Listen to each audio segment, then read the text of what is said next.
everybody, welcome back to Screenstars. Welcome to another PlayStation review. Today's review is Police Simulator Patrol Officers. Now this game is available on PlayStation 4 and PlayStation 5, and the gameplay you're seeing is from my PlayStation 5. Right, Police Simulator Patrol Officers. What is this game all about then? Well, it is pretty much exactly what you think it is. It is a police simulator game. Now, as you know, if you follow my channel, follow my content, I am a big fan of like simulation type games, chill out games, and I'm always on the search for a game that'll I could just put on, play and chill out with. Now, a lot of simulation games, unfortunately, kind of fall into the bracket of they become too complex, and I'm looking at you, Farm Simulator and things like that. They really do get very, very complex, and they kind of, for me anyway, ruin the experience because it doesn't really become particularly enjoyable playing them anymore. So while I've been quite looking forward to this game, because I have been watching footage of this, of other people playing it on PC and things like that, I was always kind of worried maybe that this might be one of those simulation games that potentially would be too in-depth, too complex. And in actual fact, I'm actually couldn't be further from the truth, really. This is one of the most enjoyable and accessible simulation games I think I've played in a long while. Now, don't get me wrong, guys, this is not a thriller minute type stuff. This is not like an episode of Starsky and Hutch, and for those of you a certain age, you will know who they are, and for the rest of you, you won't have a clue, probably. But this isn't like some, glitzy cop show where you're running around shooting bad guys. It's not that type of sim at all, or action game. Essentially, you at the beginning of the game get to choose your police officer. You've got a couple of few options to choose from, male or female, and then there's about 4 or 5 different models to choose from. And then you start off as like a rookie. You get to do shifts, and the first couple of shifts are essentially patrols on foot. So you will head out on patrol, your first few shifts, doing pretty menial things like giving out parking tickets to vehicles that are parked incorrectly or run out of, or they haven't, got a parking ticket, things like that. Finding people for littering, finding people for jaywalking. Occasionally, you will get someone running off because they might have an outstanding warrant, so you'll have to chase them down and arrest them. But it's fairly simple stuff the first couple of days, sort of thing. And at the end of each shift, you kind of evaluated, and you will then level up. Excuse me.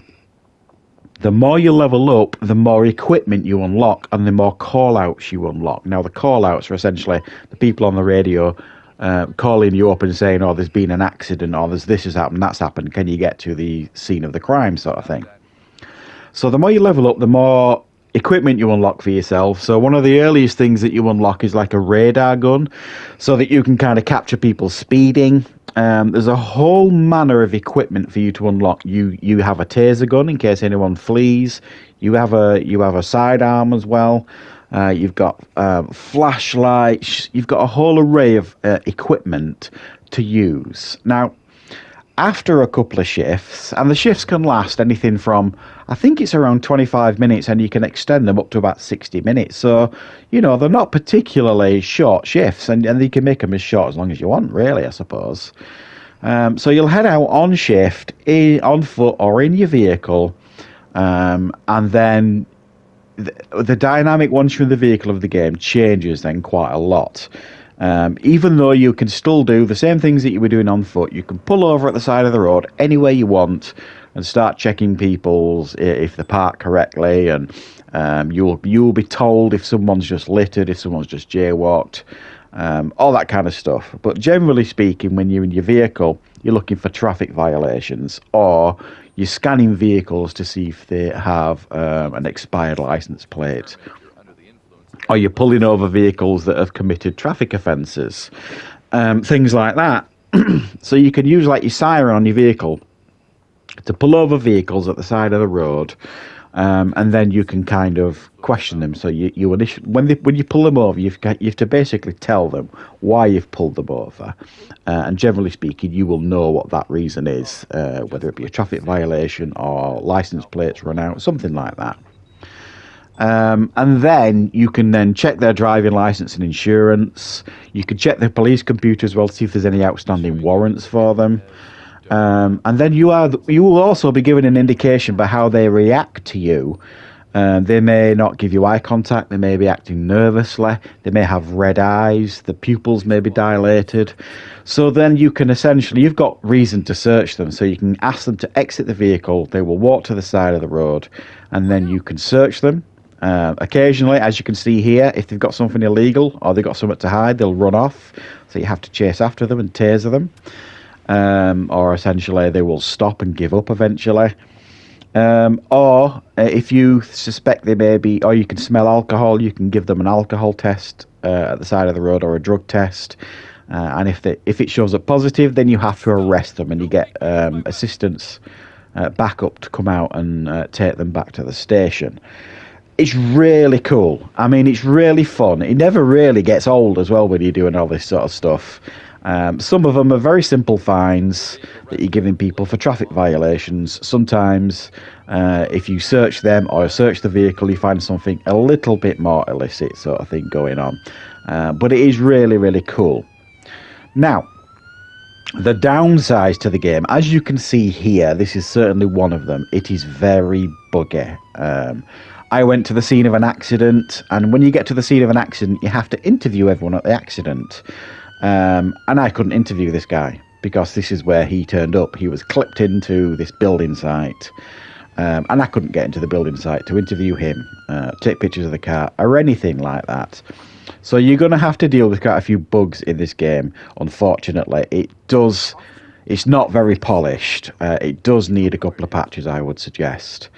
In regards to other issues with the game, there's no sense getting around it really. There are quite a few issues with this game. There's repetitive dialogue. You do hear the characters saying the same things all the time, even though it's nice to have the voice acting. The game, I think it's fair to say, is fairly basic looking. It's not terrible, but it's not obviously new gen either. It's certainly not the best looking game you're ever going to play, but it's not a full price game either. The traffic gets blocked, so you'll get to the scene of an accident. You'll try and call an ambulance, but the ambulance can't get to the scene of the accident because the other traffic is blocking them. Same with the tow trucks. You'll call a tow truck in to remove a car from a scene of an accident. It can't get there because, as you can see behind there, all the other cars are blocking it. So that does seem a little bit odd in regards to, the traffic blocking things. And the AI is pretty terrible as well, I would suggest. Especially, for the drivers, they don't react as they should react. Like I say, they don't get out of the way when they should get out of the way. And there's like these weird pauses as well when you're getting in your vehicle, especially, which is inconvenient when you're trying to chase down a baddie. If someone's someone's just committed a traffic offence, you want to get back in your vehicle and chase them down. And there's like this weird pause of a couple of seconds before you get in your vehicle, and you might have lost sight of the car or the suspect or whatever. So it is a little bit of a downside in regards to the game. It's very janky, very glitchy, very buggy, and there are some definite issues in regards to that. It doesn't feel necessarily completely polished or finished. So just go into that with your eyes wide open, guys. It does get a little bit frustrating to play occasionally. So, as I mentioned, you earn points by solving the crimes or giving the fines out and things like that. You will earn points for the end of your shift, which will level you up. You issue fines. You can arrest them if they're carrying anything illegal on their persons. So while you're searching them, they may well be carrying narcotics. Now, it does mention at one point in the game that the game is pretty good in regards to explaining what you need to do and stuff. And it does mention, if it's illegal what they're carrying, sort of thing. And it's not necessarily illegal to carry a certain amount of cannabis in this city, this make-believe city called Brighton, I believe it is. But if they're over the limit, then you can arrest them for that sort of thing. As I mentioned, sometimes there will be outstanding warrants on the people and they'll do a runner. You've got to charge after them. Some people simply just need directions, so they'll come up and ask you for directions. So you then open the map and then you can essentially point out on the map where it is. Now, you might not necessarily have found it, because as you travel around the city, you will kind of get to new points on the map, and it'll kind of add them to the map so that it opens up. Frustratingly as well, early on in the game, not all of the city is open to you, just the district that you're playing in. So there's like these weird orange borders surrounding, so you can't leave. That can be frustrating at times, and it kind of ruins the immersion sort of thing. But eventually you kind of essentially open up the whole city to you. And while it's not a huge city or anything like that, it is certainly got a decent size to it. And it's certainly immersive enough to kind of, make you feel like you're a police officer patrolling a city. So you've also got, like I say, you have to manage major and minor accidents at the roadside. You've got to interview the people at the crash site sort of thing, find out what happened, even though they don't normally tell you an awful lot. Obviously, it makes sense to give them a drug and alcohol test at the side of the road, see if they were under the influence, which may have caused the accident. You've got to take pictures of the vehicles. You've got to call an ambulance out if you need to call an ambulance out for the site if people are injured. You've got to call tow trucks to take the damaged cars away. And then it kind of tells you how far you're going through the crash site sort of thing, or the accident site, and you'll eventually get enough information to kind of submit a report. So you give like the people at the crash site a report, and then you kind of move on basically. So essentially, I do honestly think this game is one of the most immersive and fun sims that I've played. You genuinely do feel like you're kind of a police officer patrolling this city. And there's so many different things that you can do. There's so many different scenarios.